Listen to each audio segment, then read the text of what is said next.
on to today's painting craft. I'm Carolyn, one of the librarians at the Wichita Falls Public Library, and today we're going to do another painting that involves using washi tape.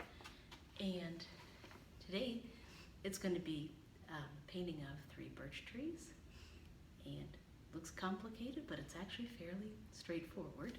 The first thing that we're going to do is we're going to get a piece of paper, blank piece of paper, and some washi tape.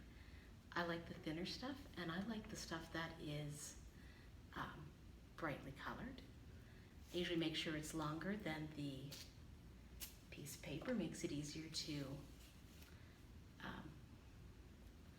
pull off later, and then you can also use it to secure.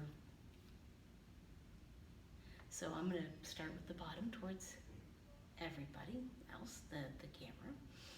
So to put that on so it's a little, I don't want the middle one to be fairly straight. Sure, that sounds good. So, all right, I'm going to do that. I'm going to pull off another strip of tape. I'm going to pull off and make sure we're going to mark where we want the outside, where I want the outside of the trees to be, because we're going to paint the background first. So you actually want to make the tape a little narrower than the tree would be. Anyway, that is set up. This is just the background, so we're going to paint not where the trees are, but on the other side.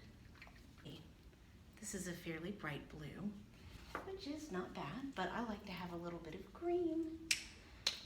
I'm going to put the white in a separate container. Let me come a little closer so you can see what I'm doing. It's just a little bit of, see, it's a little bit of green, and then you just start to mix that up. I know with the white, when you add white to something like this, it tends to get very light very quickly. And so you want to be a little careful with that. Maybe a little more white. And therefore you can just mix it all up till it's, because if you're not careful, you will get weird little streaks of other colors. Okay, so now we have that. Now I'm going to start painting the background. I do have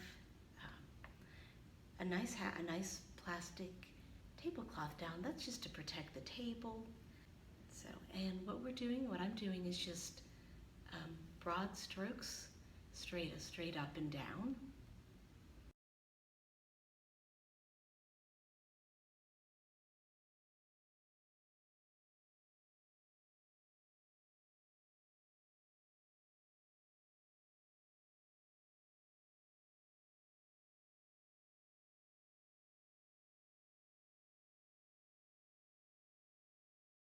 I always like to be careful around the edges.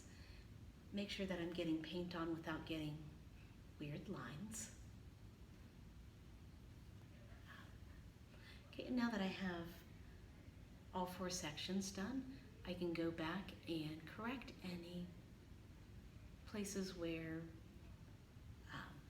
there are little white spots or I didn't get enough paint. It's easier to correct those once the paint has had a chance to dry. Make sure this is just a way to ensure that you get good paint coverage. All right, and that's good. I've gotten everything. I've gotten the coverage that I want in the painting. And now we're ready to paint the trees, now that the paint is dry. And I like to pull off one section of tape at a time. You could always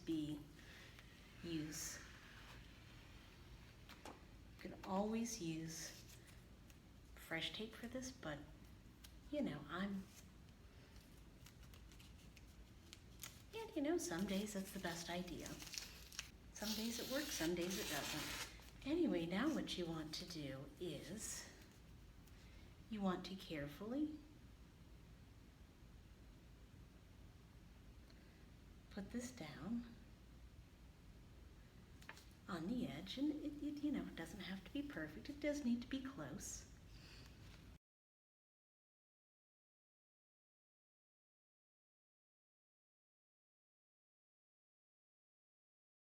now we are ready to paint our trees, which, as you can see, I just like to use black paint and a small brush. It is just a much smaller branch. It's a much smaller brush, and just so you can get the fine little detail. Okay, and for this we are just going to use black paint. I just like to fill up one of the sections here. I'm always amazed at how much I tend to underestimate the amount of paint I need. You want to get a little bit of paint on the brush, and then you just want to start at the bottom of one tree and then make little I just like to use very short strokes and add paint in what looks like bark. There's no wrong way to do that. I like to do one side at a time. I'll show you what I'm doing here is I'm just adding little bark, what looks like bark, and it can be a very sharp edge, or it can be kind of, it can have a little detail of the bristles on the brush, and then I just go up and down. And sometimes I really bring out the bark to the other side, and just kind of depends on how you want it to look. And I also like to add little, you can go back once you're done and add little extra details in the bark.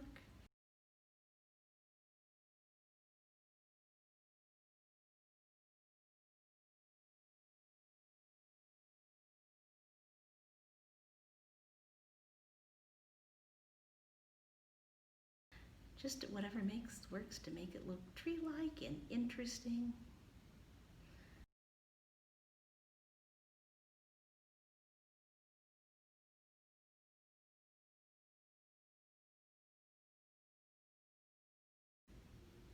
Okay, and I like to add also little extra details in the white spaces to make that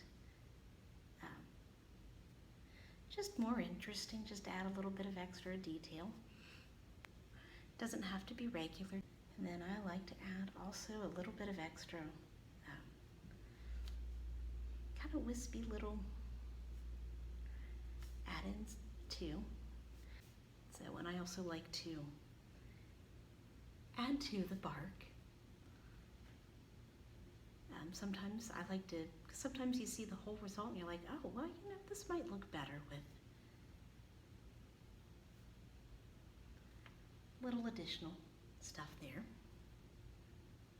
I just wanted to show everybody what it looks like when you pull this up, and let's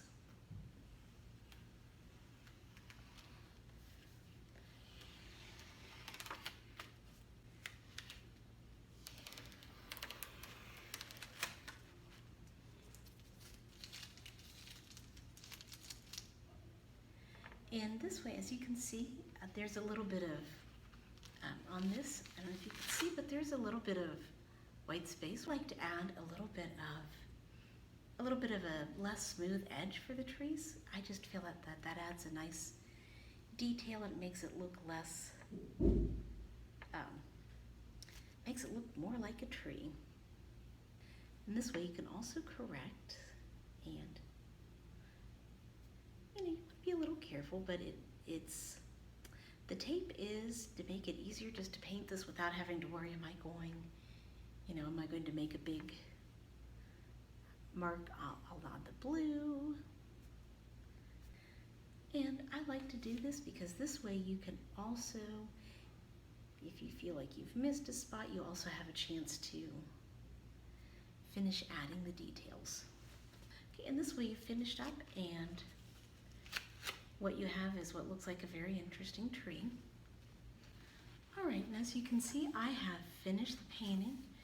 As you can see, I don't know if you can see, I've put I've touched up the paint so that the black and the blue completely overlap, and there are a few extra little flourishes down at the bottom, so it's not just straight lines and it looks more tree-like. And there you go.